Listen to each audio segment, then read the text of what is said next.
Thank you, Dr. Dhaya. Good afternoon, ladies and gentlemen. Moving ahead with the 73rd PIMACON deliberations. It is a pleasure and a privilege to introduce the next speaker, Dr. G.S. Jammu, one of the most renowned bariatric surgeons in the northern region. Sir, your name needs no introduction otherwise. Himself a fitness model, he has to his credit more than 4,500 successful bariatric surgeries.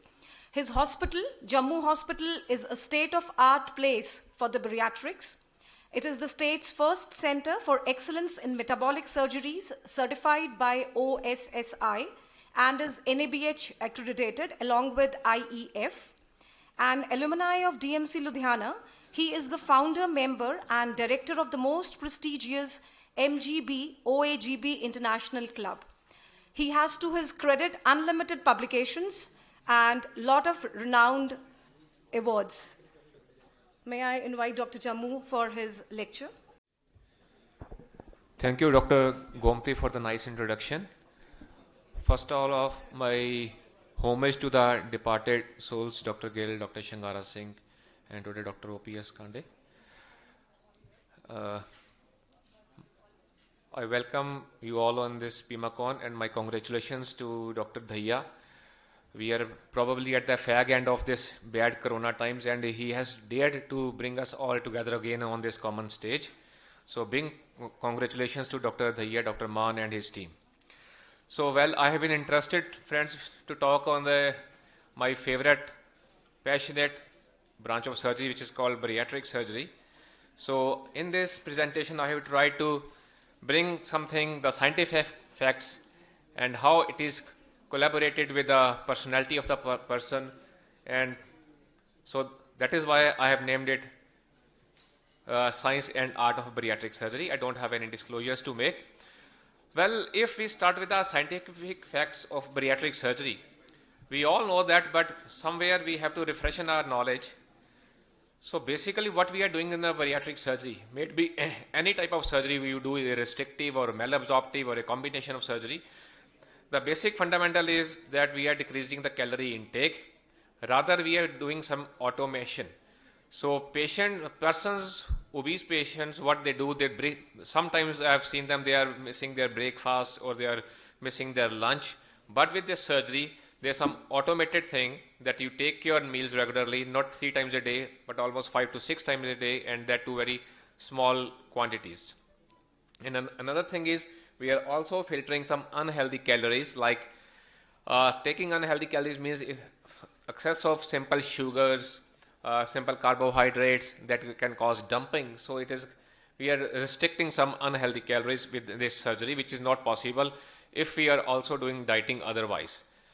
The second thing is we are decreasing the absorptive surface area for the calorie absorption. But why? Because we are bypassing some stomach, some duodenum, jejunum, ileum. That is, we are facilitating malabsorption somehow by reducing the absorptive area for the calories. Then insulin, which is not very much talked about in what is happening in bariatric surgery, the principle is that we are decreasing the insulin resistance, we are thereby increasing the insulin sensitivity, and we are decreasing this insulin spiking, friends. What is insulin spiking? Insulin spiking is when we take something very sweet, the body, our pancreas, that is in response to that is secreting some insulin, and there's spike for that. Once the spike will go, it has to come down. But if one is taking always simple carbohydrates or sugary stuff, there is spiking, but sometimes the spike will not come back and you may end up in type 2 diabetes. So we don't want spike, we want very smooth curves going insulin up and going down. But in a patient who has not undergone surgery, why do they become type 2 diabetics? Because insulin spikes and sometimes spike doesn't fall back. That leads to this thing. Another thing is the hormonal. By doing bariatric surgery, we are decreasing some hunger hormones because these are secreted in the stomach. We are reducing the size of stomach. The hunger hormones are reduced and we are increasing the satiety hormones, that is leptin. So these hormones increase in levels and we have early satiety. We tend to eat less. And energy balance is there. Either we are creating some energy deficit state, calorie deficit state, or we are making the energy balance. the amount of energy calories taken is equal to the amount of calories burnt. So what is the art behind this? Creating calorie deficit comfortably. We cannot create calorie deficit comfortably without this surgery. The patients who are morbidly obese, they can do some dieting, they can do some workout, but they cannot create calorie deficit forever. They can survive with this dieting for 2 or 3 months, but ultimately they give up. But with this surgery, we can make them enter in the state of calorie deficit, which will ultimately lead to the weight loss. Then we are creating some functional and physiological obstruction, as I have already told you, by reducing the outlet from the stomach or by some mechanisms called dumping, which occur in response to some undigested foods when they hit the intestine. We are creating some physiological obstruction that will lead to some dumping sort of thing. We are creating barrier to unhealthy calories by dumping, and we are regulating the meal times, because you cannot take a very heavy meal in one go, so you take small. So these are the BMI guidelines. For patient to be labeled as obese, we say BMI 30 plus onwards. So the fork is pointing towards grade 1 obesity, grade 2 and grade 3. So these are the main indications for the patient to undergo this bariatric surgery. Now, where is the science and art? So these two gentlemen almost weigh almost same, 120 kilos, almost 120 or 130 kilos. He is the famous rock Bollywood actor, Hollywood actor, and he is we know that Achara, he's some choreographer.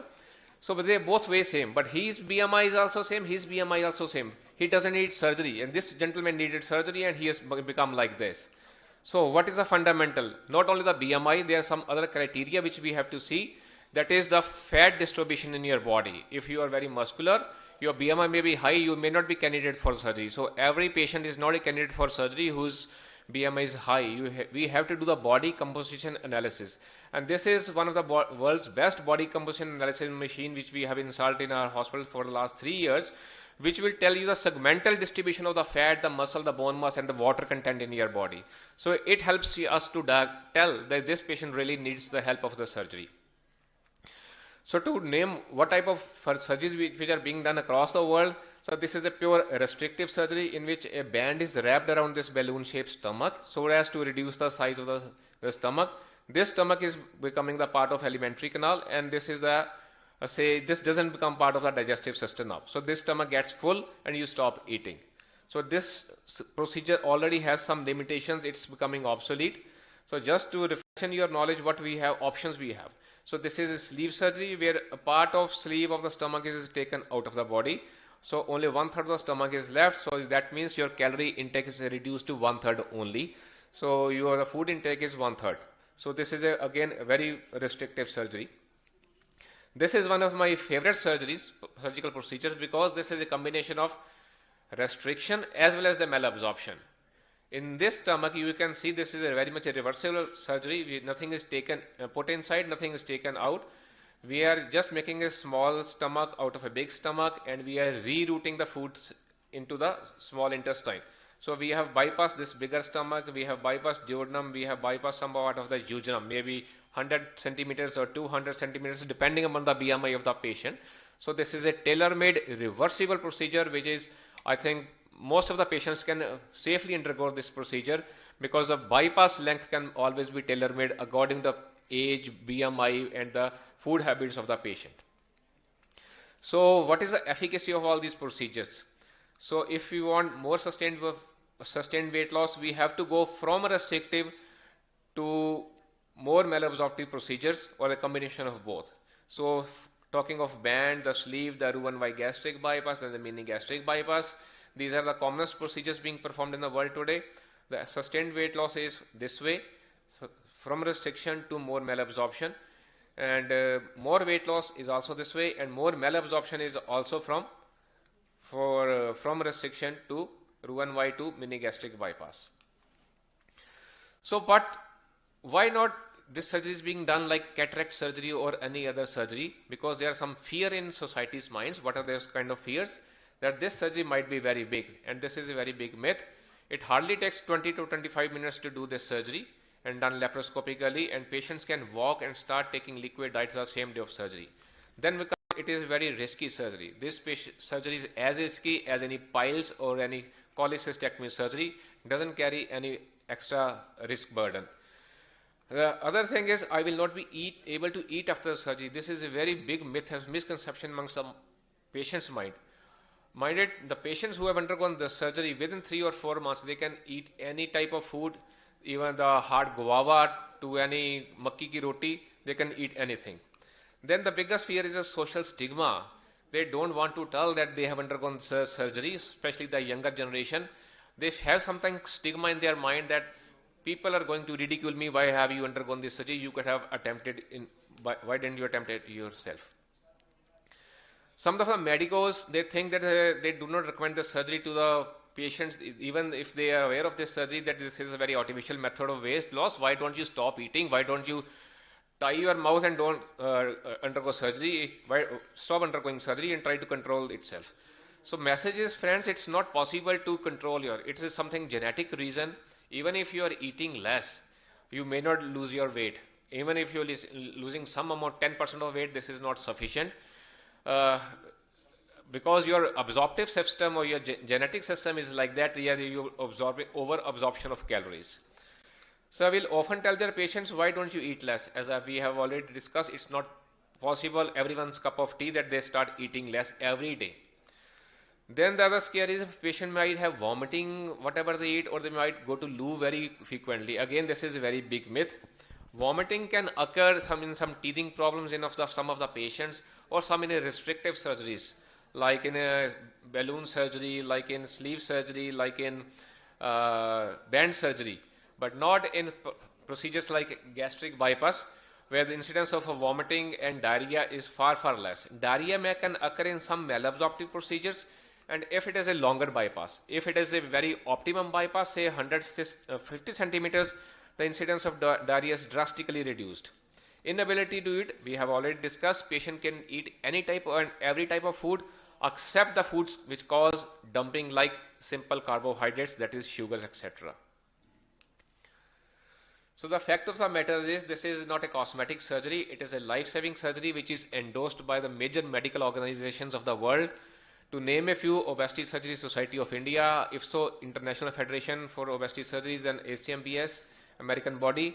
It is now approved by all private as well as government insurance companies as well. So it doesn't only take care of your extra burden of weight, but also your comorbidities like diabetes type 2. Patients go into the state of resolution, they start taking even their insulin, their blood pressure, the high cholesterol levels, sleep apnea, snoring, etc. It increases even the longevity of life. Now we have enough data to substantiate the people who have lost their weight with bariatric surgery versus people who have not lost their weight with any of the methods. Patients undergone bariatric surgery have lived their life longer. It certainly improves your quality of life. It decreases the expenditure on healthcare, like your comorbidities, like the uncontrolled diabetes, hospital visit, and sort of things. It has also decreased suicidal rate. Patients who are morbidly obese, especially the younger generation, due to social stigma, they have committed suicides. And patients who have lost their weight, they have the incidence of suicidal deaths have drastically reduced in them. It has increased reproductivity by decreasing the infertility, particularly in females, by taking care of polycystic ovarian disease. So there's no magic pill till date made for that, and patients who have undergone this surgery, they have conceived, they have got rid of their PCOD problems.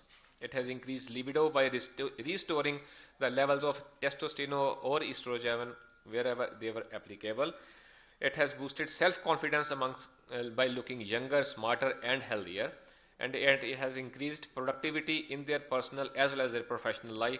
Now we have enough data that in corona infection, people who were obese and they are having comorbidities like hypertension and diabetes, they were more susceptible to the COVID-19 infection as compared to the non-obese population. So let me tell you what we offer in our setup in Jammu Hospital Jalandhar. Apart from mini gastric bypass and sleeve gastrectomy, we will also come up with another novel bariatric surgery procedure which is called endoscopic sleeve gastroplasty. There is no external stitch mark, and we are doing all these procedures totally endoscopically in a daycare procedure. So we are doing pure restrictive surgery, and this is a daycare procedure now. And the main goal is to decrease the untoward incidence in post-bariatric surgery, and that is done by continuously improving ourselves, and we are now proud to say that we are the first center in Punjab to be qualified as Center of Excellence, as certified by Obesity Surgery Society of India. We are one of the high volume centers in Asia, and one of my study which got published about 3 years back has more than 2,000 citations in most of the high impact journals across the globe. And the technical advances we have in the system, apart from the high definition endovision systems, now we are, for the last 3 years, we are performing surgeries with 3D endovision system. The platform is as parallel to the robotic Da Vinci system with 3D technology. This makes the surgery very accurate, fast, and very safe. So we are also recognized as a training center by the Karl Storz, Johnson & Johnson, and Medtronic, and we have trained more than 200 surgeons in bariatric surgery across India as well as the globe. So friends, we believe in learning, relearning, improving, imparting, implementing, lightening the people and enlightening them and excelling. Thank you very, very much, my dear friends.